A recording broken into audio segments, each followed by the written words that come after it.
Bienvenue à toi dans cet épisode un peu particulier. Aujourd'hui, j'avais envie de parler d'un grand mouvement qu'on ressent tous sans toujours mettre des mots dessus, le rééquilibrage entre les hommes et les femmes, entre le féminin et le masculin. Parce que oui, le monde change, les rôles bougent et on essaye tous de comprendre comment aimer, comment se rencontrer, comment être vrai. On va parler d'amour, de couple, de sexualité, d'énergie, de genre, de liberté d'être soi, mais surtout de ce lien sacré qui nous relie tous au-delà des étiquettes. C'est un échange sans filtre avec humour, sincérité et beaucoup de cœur. D'ailleurs, merci à toi Laura de m'avoir accompagnée dans cette interview et pour tes questions.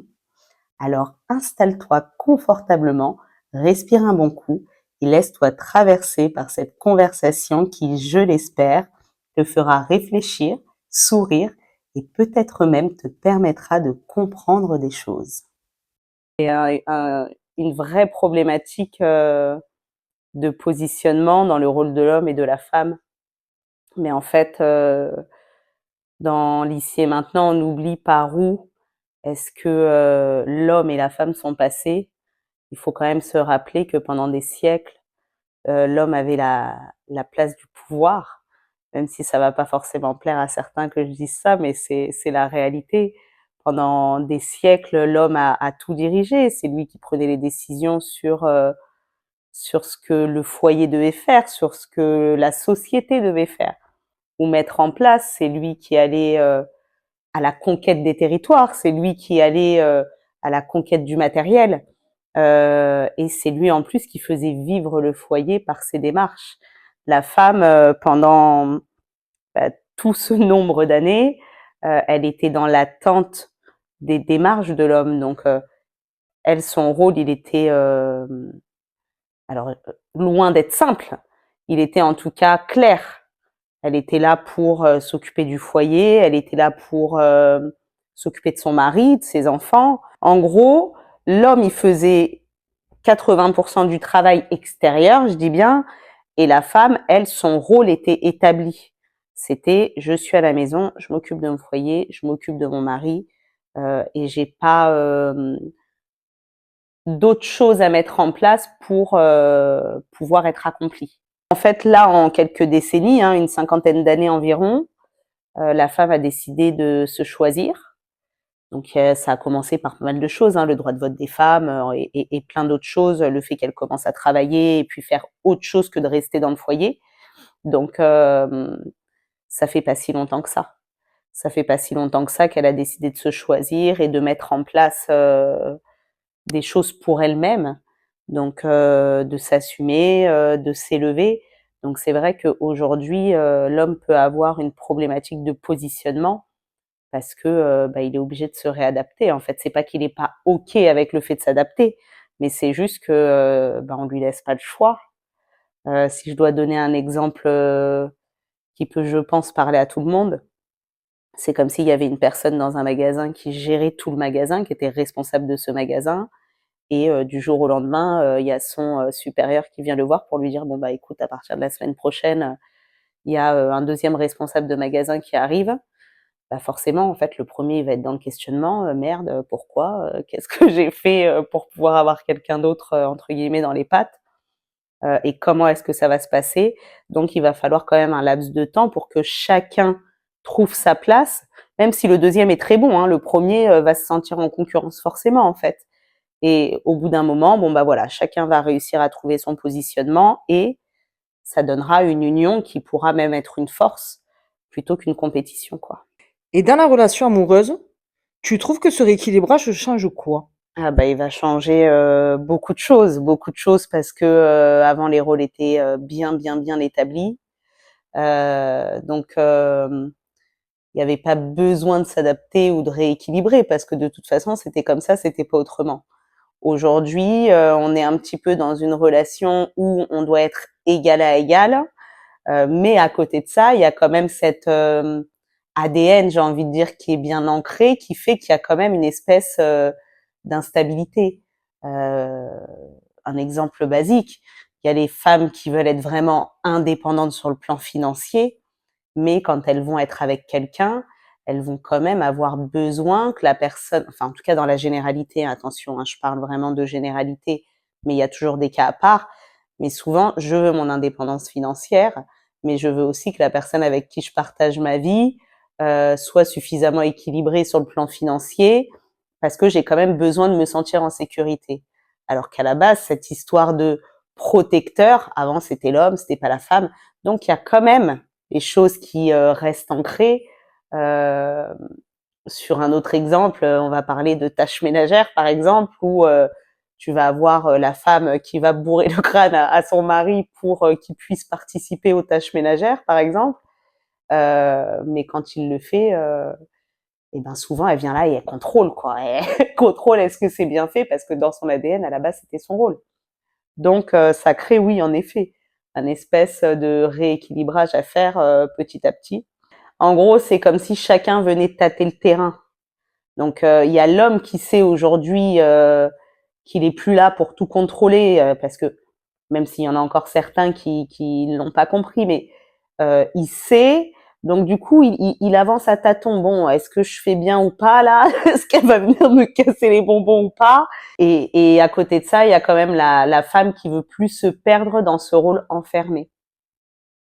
Mais en fait, au fond, c'est quand même une belle étape parce que on apprend à aimer autrement, on apprend à vivre la relation de façon différente, de façon plus équilibrée, et dans l'association, dans la société actuelle de façon plus alignée, je pense, et plus juste. En fait, le rôle de la société actuelle, c'est vraiment de venir apprendre euh, à aimer en étant libre d'être. L'homme se détache de la domination, la femme se détache de la dépendance, apprend à aimer par rapport à ce que l'on est et pas par rapport à ce qu'on attend de l'autre. Et là, pour moi, ça devient vraiment aligné. Et est-ce que tu penses que la sexualité a un impact énergétique? Belle question, hein? Alors, vu dans la société de consommation dans laquelle on vit, en effet, c'est une très très belle question parce que quand on est dans une relation charnelle, euh, normalement, on est censé être dans une forme de lâcher prise. Qui dit lâcher prise dit qu'on a tous nos champs ouverts. On est en mode connexion de l'âme, du corps, de l'esprit, de tous les champs énergétiques. Donc quand on vient fusionner avec un corps, on vient fusionner avec tout son centre énergétique. Si la personne avec qui on a cet échange charnel n'est pas du tout alignée avec nos énergies à nous, ça peut venir forcément les impacter.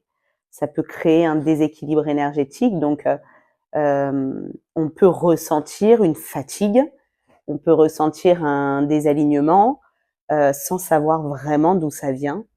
Mais en fait, c'est juste parce qu'on est venu fusionner avec les énergies de l'autre, donc on se retrouve avec des trucs qui nous appartiennent pas.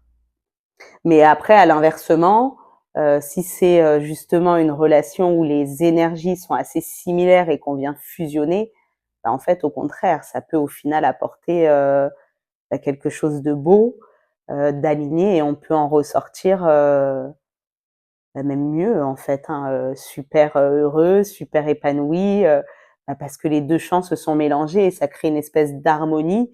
Donc forcément, l'harmonie, hein, c'est toujours quelque chose de bon à vivre, quoi. Et comment on peut savoir si un échange charnel est juste pour nous ou au contraire, s'il risque de nous désaligner?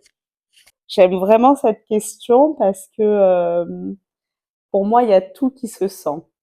En fait, la problématique de la société actuelle, c'est qu'on est de moins en moins concentré sur les signaux du corps parce qu'on est beaucoup dans le mental. On est beaucoup dans le mental, donc plutôt que de rester concentré sur la connexion, on va être concentré sur le désir qui nous anime ou pas. Sauf que des fois, en fait, c'est pas du tout la même chose. Moi, je pense que tout se sent. Donc, si on est à l'écoute de notre corps, on va percevoir si la connexion elle est juste ou pas. On va percevoir si les énergies de la personne sont alignées aux nôtres. En gros, si on est en face d'une personne où ça fusionne, intérieurement, justement, on va sentir que le cœur s'ouvre, le corps aussi se déploie, j'ai envie de dire. Donc, notre corps va tout simplement s'ouvrir. Quand les connexions sont en opposition, intérieurement, en fait, ça va se recroqueviller. Si on est à l'écoute de notre corps, on va peut-être ressentir que la gorge se noue, que la respiration est un petit peu plus bloquée. En tout cas, il y a une forme de fermeture qui fait que le corps te dit non, c'est stop. En gros, si je peux parler de quelque chose qu'on connaît tous, c'est comme si on était deux êtres, on était deux aimants. Deux aimants qui sont face à face, ça vient, ça fusionne. Mais deux aimants, si tu les retournes, et ben en fait, ça fait opposition. Donc si on est vraiment dans l'écoute de notre corps, de notre cœur, de notre âme, de notre esprit, de tout, et ben en fait, on n'a qu'une envie, en fait, c'est de se rapprocher. Et d'ailleurs, on peut même juste tester. Ok, là, je suis à l'écoute de mon corps. Vas-y, si je lui tiens la main comme ça, juste de façon, enfin, on va pas lui dire, vas-y, donne-moi ta main, mais juste de façon légère et euh, un peu sournoise, on peut dire même. On va voir, ok, là, je suis à l'écoute de mon corps. Comment que ça se passe quand je touche la personne? Ben, tu vois en fait ton corps. Mais pour ça, il faut quand même être détaché du mental. Il faut être vraiment à l'écoute du corps, à l'écoute de l'âme. Parce que si tu es dans le mental, ah, tu vas dire, ah ouais, putain, j'ai envie là, c'est du désir, j'y vais. Non, non, est-ce que c'est justement du désir ou de la connexion? Est-ce que les deux aimants là, ils s'attirent ou ils s'opposent? Parce que le corps, c'est tout avant nous, avant notre tête. Parce que le corps, c'est le siège de notre âme. Donc notre âme sait. Donc le corps te donnera forcément des signaux pour te dire, ok, tu peux avoir un échange charnel qui dure ou pas, hein, c'est même pas le sujet. Tu peux avoir un échange charnel ou pas.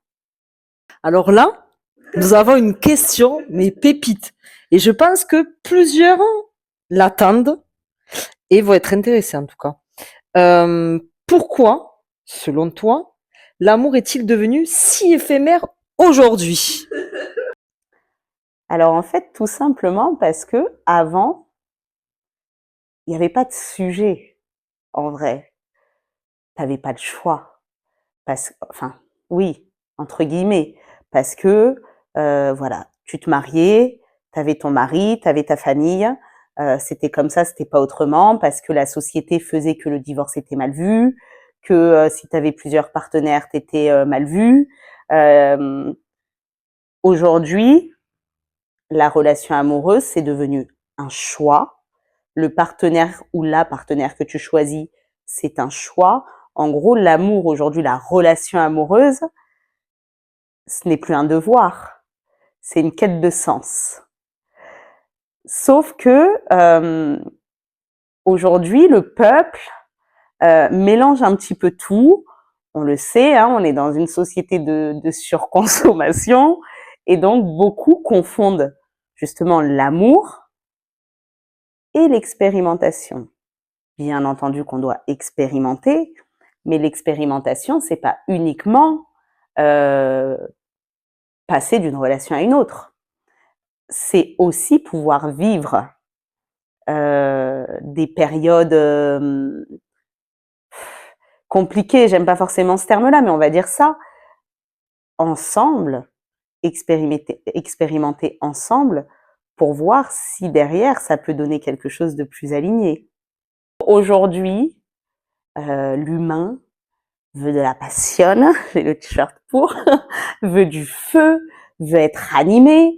Donc en gros, je vis ça toujours hein, au début d'une relation, en tout cas une relation qui a du sens. Au début, on vit toujours ce truc-là qui nous anime, qui nous prend aux tripes.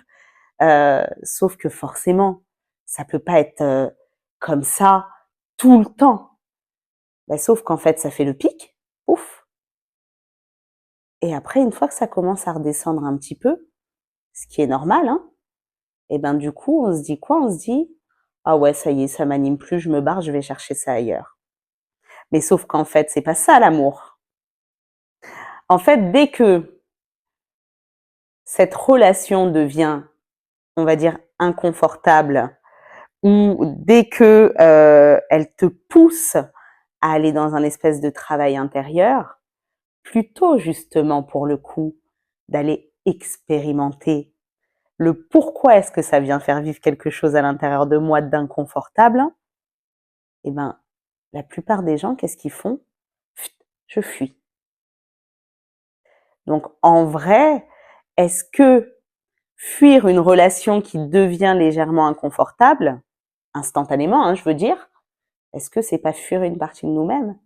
Et est-ce que c'est pas fuir quelque chose que nous, on doit venir travailler? Parce que l'amour, le vrai, en vrai, il n'y a rien de linéaire. C'est pas, quand c'est linéaire, c'est plat, c'est nul. Donc en vrai, c'est pas cohérent. Parce qu'en fait, ils veulent pas que ce soit linéaire. Ils veulent uniquement que ça monte, ça monte, ça monte, ça monte. Pour accepter qu'une relation, elle puisse avoir de temps en temps des moments de down, hein, on peut dire, il faut aussi accepter que la relation amoureuse, c'est aussi un chemin initiatique. Parce que je pars du principe où, bien entendu, hein, on est prioritaire, entre guillemets, dans notre besoin, dans ce qu'on veut vivre, etc. Mais on apprend aussi à travers l'autre. Et s'il y a quelque chose en face de nous qui vient nous titiller à l'intérieur de nous, bah, le but, c'est vraiment d'aller chercher, ok, là, il vient de réveiller un truc, c'est quoi ce truc? Plutôt que de vouloir le rendre systématiquement responsable. En fait, on choisit pas notre partenaire par hasard. Notre partenaire, il y a toujours une forme de miroir en face. Pourquoi est-ce qu'on le choisit lui? Parce que bah, soit il est quelqu'un qu'on a envie de devenir entre guillemets, ou en tout cas une partie de lui, ou soit il vient justement conforter une idée qu'on se fait. Pourquoi est-ce que c'est éphémère? Le but, c'est de ne plus prendre la fuite face à une interférence, euh, parce que c'est d'essayer de se plonger un petit peu dans cette interférence pour voir où est-ce qu'elle nous mène et l'expérimenter bah, pour comprendre si oui, en effet, c'est aligné ou pas. Et selon toi, comment on pourrait réussir à faire perdurer un couple aujourd'hui? Bah, en fait, déjà, c'est en comprenant que l'amour, c'est pas un état, c'est un mouvement. Comme tout, il y a des cycles. Donc, il faut respecter ça. Il faut respecter le fait que ce soit pas toujours linéaire ou toujours en up ou toujours en down. En fait, ça, il faut accepter vraiment que c'est un mouvement comme tout, hein, même les énergies, hein, ça circule. Hein. Donc l'amour aussi. Alors, je pense qu'il faut réussir à faire la distinction entre le je et le nous. Ça veut dire que je suis à l'écoute de mon besoin, je suis à l'écoute de ce que j'ai envie d'être, de devenir et ce que je suis. Donc ça, c'est important de ne pas oublier qui on a envie d'être. Le tout, c'est de ne pas se perdre dans l'autre non plus. Ça veut dire ne pas être dans l'ombre d'eux, parce qu'on est deux êtres à part entière. Donc accepter justement qu'on a chacun, qu'on est deux entités différentes, j'ai envie de dire, et accepter aussi que l'autre a ses propres besoins, ses propres envies. C'est pas parce que on n'a pas envie exactement de la même chose au même moment qu'on n'est plus aligné. Hein. Il faut juste entendre que, en fait, c'est juste qu'on est deux personnes différentes et que on peut être chacun de son côté et se retrouver aussi et être ensemble. Pour moi, garder une relation saine, c'est ça. C'est garder son identité et étudier, parce que en fait, le couple, c'est un peu un laboratoire, hein, donc venir étudier si nos deux polarités peuvent se réunir et communiquer ensemble, en fait, tout simplement. Pour ça, il faut, comme je te disais tout à l'heure, être à l'écoute de son besoin, mais aussi s'intéresser aux besoins de l'autre pour pouvoir s'adapter, pas faire des efforts. Hein. J'aime pas ce terme-là parce que pour moi, faire des efforts et des concessions, c'est très très négatif. Voir si l'un et l'autre peuvent s'adapter ensemble et cheminer ensemble. Même si de temps en temps, en fait, on a chacun nos fonctionnements. C'est pas parce que mon besoin tout de suite maintenant est d'aller, je sais pas moi, faire un week-end à la montagne en solo et que toi, bah, c'est d'aller passer le week-end avec tes potes. Sur le moment là, on n'est pas aligné dans le besoin, mais c'est pas pour ça qu'on peut pas se rejoindre derrière. Donc c'est pour moi ça c'est très très très important. Et le fait de s'intéresser aux besoins de l'autre, au fonctionnement de l'autre, ça permet aussi bah forcément, hein, l'autre ressent l'intérêt, donc ça lui donne aussi envie d'aller, en fait. C'est d'aller vers l'autre. Tu as de l'intérêt pour moi, donc du coup, je ressens aussi l'envie de partager avec toi et également d'avoir de l'intérêt pour toi. En fait, on a beau dire, hein, mais tout est du partage.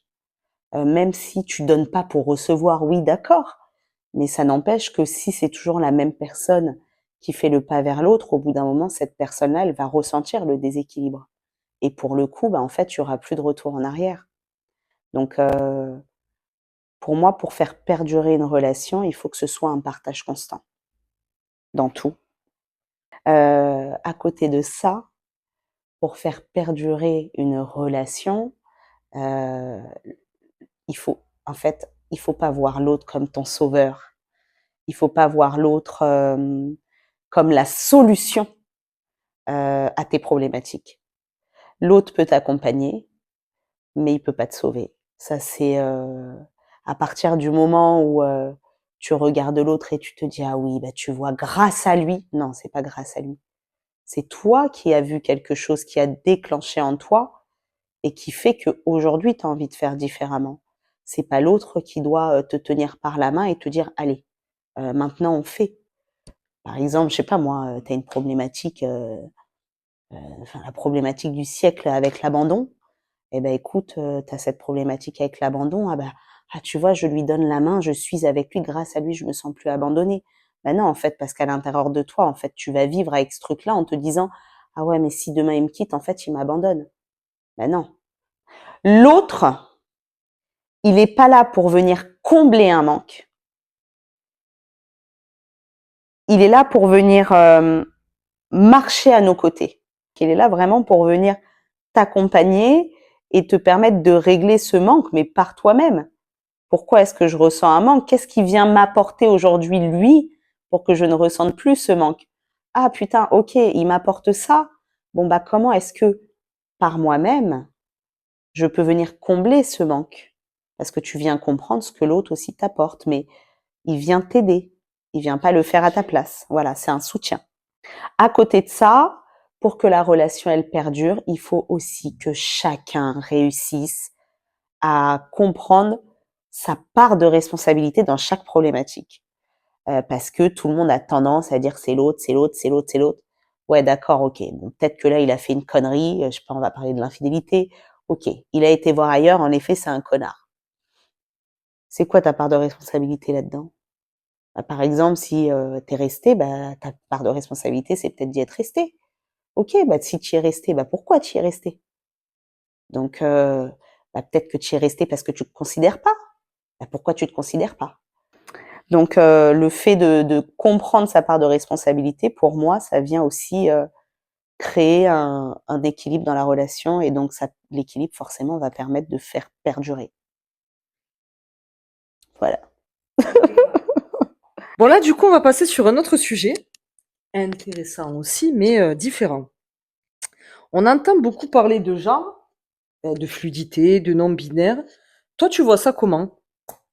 Alors, oui, quand tu parles de genre, tu veux dire le genre homme, le genre femme, le genre non binaire, je suis peut-être une chaise, tout ça, tout ça. Pour moi, c'est très intéressant. C'est très intéressant parce que c'est vrai qu'on a, pour le coup, jusqu'il n'y a pas si longtemps, évolué dans une société binaire.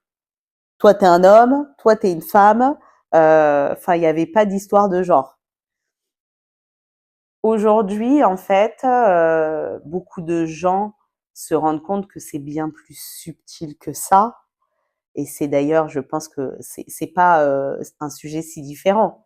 parce que en vrai, on est des âmes, hein, on est des humains. On n'est pas un homme, on n'est pas une femme. Même si on a chacun notre position et qu'on a chacun notre sexe, ça n'empêche que en vrai, à l'intérieur, on est censé tous fonctionner de la même manière. Donc je pense que c'est très intéressant parce que c'est nécessaire, toute cette problématique de genre, elle est nécessaire pour basculer cette société justement, de cette société de contrôle où l'homme est plus puissant que la femme. Le fait d'avoir un espèce de tourbillon dans le genre fait que ça vient en même temps, selon moi, rééquilibrer de façon plus rapide cette problématique d'équilibre homme-femme. Le fait qu'il y ait des hommes qui soient dans une énergie très féminine, des femmes qui soient dans une énergie très masculine, ben forcément, dans la conscience collective, ben, ça vient pour moi rééquilibrer les choses plus rapidement. Après, je pense que sur le côté énergétique, ça vient élargir notre regard parce que à l'intérieur de nous, on a tous une part masculine, une part féminine. Hein. Donc en gros, ça vient vraiment nous faire prendre conscience que à l'intérieur de nous, on a les deux polarités et que le but c'est de trouver son équilibre juste. Donc c'est là où j'en reviens à dire que selon moi, c'est fait pour rééquilibrer la conscience collective. C'est pour ça qu'il y a de plus en plus de personnes en recherche de leur identité. Alors que dans l'idée, le genre, on n'en a rien à faire, quoi. Le genre, on n'en a rien à faire parce que de toute façon, on a les deux polarités à l'intérieur de nous. Les deux polarités coexistent à l'intérieur de nous, en fait, tout simplement. Ce qui fait en vrai que ça prédomine, c'est ce qu'on a entre les jambes, quoi. C'est vrai. En vrai, c'est le moyen de venir élargir notre regard euh, sur notre harmonie qui vient des deux énergies qui coexistent dans notre conscience individuelle, donc dans la conscience collective. Après, ça peut être en effet hein, assez déroutant parce que c'est encore pareil, hein, il y a 50 ans en arrière, il n'y avait pas de sujet, quoi. Il n'y avait pas de sujet. Si tu étais un homme et que tu étais hyper féminin, tu étais presque un clown et une bête de foire, quoi. Donc c'est pour ça que aujourd'hui, ça peut être vu, ça peut être un peu déstabilisant. C'est déroutant, parce que réellement, ça peut être déroutant pour beaucoup de gens. Ça nous emmène vers une liberté réelle, vers une liberté d'être. Parce que bah, plus tard, il y aura, tu vois, là aujourd'hui, on se questionne encore sur le sujet. Pour moi, je sais pas, dans un siècle, il y aura même plus de sujet en vrai. Et par rapport à l'homosexualité, tiens, ou aux différentes formes d'amour qu'on voit aujourd'hui, toi, qu'est-ce que ça t'inspire personnellement? Personnellement, ça m'inspire simplement de la liberté. Ça m'inspire, en fait, tu peux être homo, tu peux être hétéro, tu peux être pansexuel, polyamour et tout ce qui s'ensuit. À partir du moment où ton cœur, il est complètement ouvert, que tu ne te fais pas de mal et que tu fais pas de mal à qui que ce soit, je vois pas où est la problématique, en fait. Ce qui crée la problématique, c'est la société, point barre. Mais selon moi, à partir du moment où tu es dans l'amour, bah, ton orientation, je vois pas où est la question en vrai. Pour moi, il n'y a pas de question, il n'y a pas de sujet, on s'en fout, tu es dans l'amour, l'amour dans la réciprocité, dans la liberté, dans la bienveillance de toi-même et des autres, dans le respect de toi-même et des autres. Donc, bah, c'est tout ce que j'ai à dire là-dessus en vrai. Après, ce qui est quand même intéressant à voir dans ce sujet-là, c'est que même si on est homo, il y a quand même cette problématique de positionnement, de qui est-ce qui prend les rênes du foyer, de qui est-ce qui... Parce qu'on le voit, hein, dans une relation homosexuelle, c'est vrai que il y en a souvent un qui est dans une énergie très masculine et un qui est dans une énergie très féminine. Au final, ça vient créer un équilibre, tout simplement. Donc, ça ne vient pas modifier ce que je disais tout à l'heure, en fait, dans la problématique de positionnement et d'équilibre. Chacun cherche sa place. En vrai, là, dans le sujet, hein, j'ai envie de dire que dans toutes les questions, ça pourrait être la même réponse. Chacun doit trouver sa place pour pouvoir trouver son équilibre, mais sa place propre, qui sera à l'écoute de son besoin propre, pour voir si ça s'adapte à la personne en face, au partenaire quel qu'il soit. Est-ce que tu crois qu'un jour, les hommes et les femmes arrêteront de dire ouais, de toute façon, vous êtes tous les mêmes, vous êtes tous pareils, blablabli. On connaît hein, cette phrase, on l'a tous sorti à un moment donné. Hein. Voilà. Eh bien, si je dois être honnête, j'aimerais, j'espère. Cela dit, je suis pas sûre que ce soit tout de suite.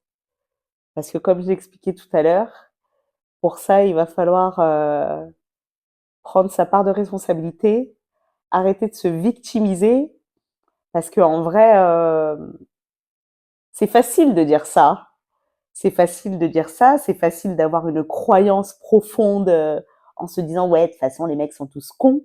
Mais en fait, c'est tellement général que tu vas tomber face à un mec qui est pas en accord avec ce que tu es parce que tu n'as pas été à l'écoute de ton besoin à la base. Bah ouais, mais c'est pas de ta faute à toi. Non, ben non, c'est lui parce que de toute façon, ils sont tous cons.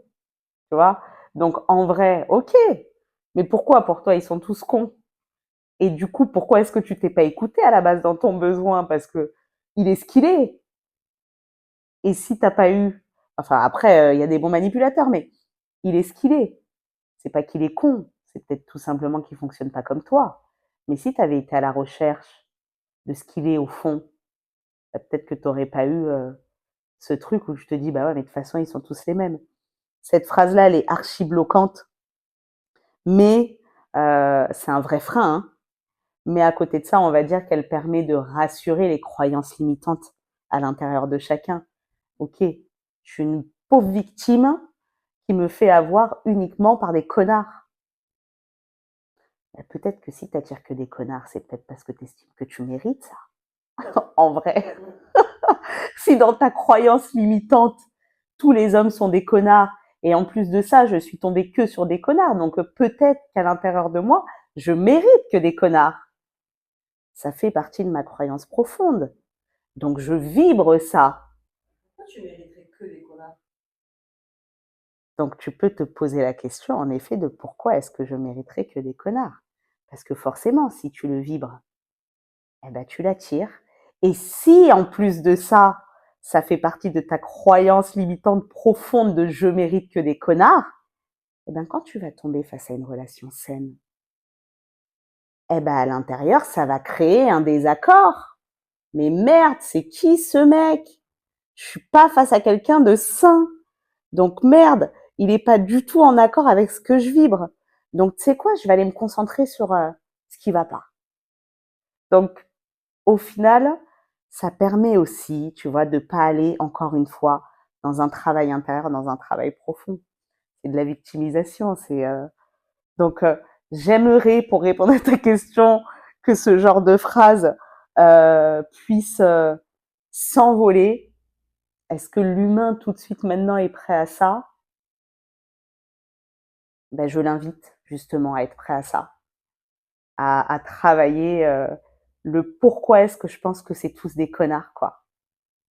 Tout simplement, d'aller fouiner un peu son inconscient et on le sait, ça fait mal. Et dans cette histoire de rééquilibrage, du coup, selon toi, qui a le plus de boulot? Les hommes ou les femmes? Alors, au risque encore une fois de me mettre une grande partie de la population à dos, euh, selon moi, les hommes ont quand même beaucoup plus de taf. Et oui, je suis une femme et c'est une femme qui le dit, mais je vais expliquer pourquoi. Même si, oui, hein, je crois vraiment en la femme et en ses valeurs et en ce qu'elle est en train de devenir, mais La femme, en fait, elle a eu depuis une cinquantaine d'années environ, comme je le disais tout à l'heure, elle s'est enfin choisie. Elle a choisi de faire différemment. Elle a choisi d'être. Elle a choisi de s'élever. L'homme, lui, tout d'un coup, il s'est retrouvé en concurrence, en compétition. Et la compétition, c'est quelque chose qui résonne dans la société parce qu'on est éduqué là-dedans, à l'école, dans les sports, dans tout. Donc, il s'est retrouvé en compétition. Donc, il a fallu qu'il réadapte son fonctionnement, sa vision de ce qu'était l'homme dans son ADN depuis des générations et des générations. Donc, en vrai, comme j'expliquais tout à l'heure, dans cet exemple de responsable de boutique, il a fallu qu'il revoie son positionnement. Alors, pas à la baisse, attention, c'est pas ce que je dis. C'est OK, la femme, elle avait un rôle bien précis. Aujourd'hui, elle s'élève, elle se met à mon niveau. Ça veut pas dire qu'ils sont pas OK, ça veut juste dire je sais pas comment je dois faire là. Donc, la femme, voilà, elle a eu le choix. OK, aujourd'hui, je me choisis. Je sais ce que j'ai envie d'être, je sais ce que j'ai envie de devenir, je sais ce que j'ai envie de mettre en place. Et lui, je le savais déjà, mais aujourd'hui, je suis plus tout seul. On est à deux. Pour moi, selon moi, les deux ont de la difficulté, mais pas du tout de la même échelle. L'homme, c'est OK, aujourd'hui, je dois complètement me réadapter à ce que devient la société et notamment la femme. La femme, c'est juste comment est-ce que je fais, enfin, c'est juste. La femme, c'est comment est-ce que je fais aujourd'hui pour me choisir et me positionner. C'est pour faire différemment. Non, la femme, c'est ça. C'est comment est-ce que je fais aujourd'hui pour faire différemment. L'homme, c'est comment est-ce que je fais pour m'adapter. Pour moi, c'est pour ça que c'est plus compliqué pour les hommes dans l'ici et maintenant. Même si ça conviendra pas au girl power. En fait, la femme, elle a, comme je le disais tout à l'heure, elle a appris à s'élever, elle a appris à se choisir, elle a appris à se libérer de ses chaînes. Parce qu'en vrai, c'était un peu ça. Elle était enfermée dans son rôle. Elle a décidé de se libérer de ses chaînes. L'homme, lui, passe du pouvoir de domination au pouvoir de présence. Aujourd'hui, je ne domine plus. Je suis présent à la même échelle. Donc c'est là, parce que surtout dans cette société actuelle, la domination est tellement une target, entre guillemets, dans la société. Je veux monter en grade, je veux machin, que c'est là où ça devient compliqué. Face à la femme, je ne veux plus dominer. Je veux être présent, je veux avoir mon positionnement propre, mais je dois réussir à avoir ce positionnement sans venir entacher la liberté de la femme. Et c'est là où pour moi c'est compliqué. Merci Chacha pour toutes tes explications, tes ressentis, ta façon de voir les choses. Et dans tout ça, qu'est-ce que tu aimerais que les gens retiennent de ce grand rééquilibrage? Bah en fait là j'ai juste envie de dire que faut arrêter de prendre les choses comme un combat. Il n'y a pas de combat, il n'y a pas de compétition. Plutôt que de le prendre comme une compétition, comme un combat, j'ai envie de le prendre un petit peu comme une danse. C'est comme si en fait pendant des siècles, ça avait été une chorégraphie unique. Donc là en fait c'est comme si aujourd'hui on apprenait une nouvelle danse qui se danse en duo en vrai. Donc là en fait j'ai vraiment envie d'inviter la population à arrêter de voir ça comme un combat. Faut arrêter d'essayer de se cracher dessus, à savoir qui prend le dessus sur l'autre. C'est OK, aujourd'hui, on est en train de créer une chorégraphie ensemble et du coup, de s'entraîner, parce que des danseurs, avant de mettre une chorégraphie en place, ils s'entraînent pendant longtemps, de façon à pouvoir justement fusionner de façon équilibrée dans une danse qui est juste belle et libre. Là, le but, c'est pas de faire une révolution contre, c'est de faire une révolution vers. Donc je vais pas contre l'autre, je vais vers l'autre. Il faut être dans l'acceptation de l'autre et plus dans la lutte de l'autre. Et on va finir là-dessus.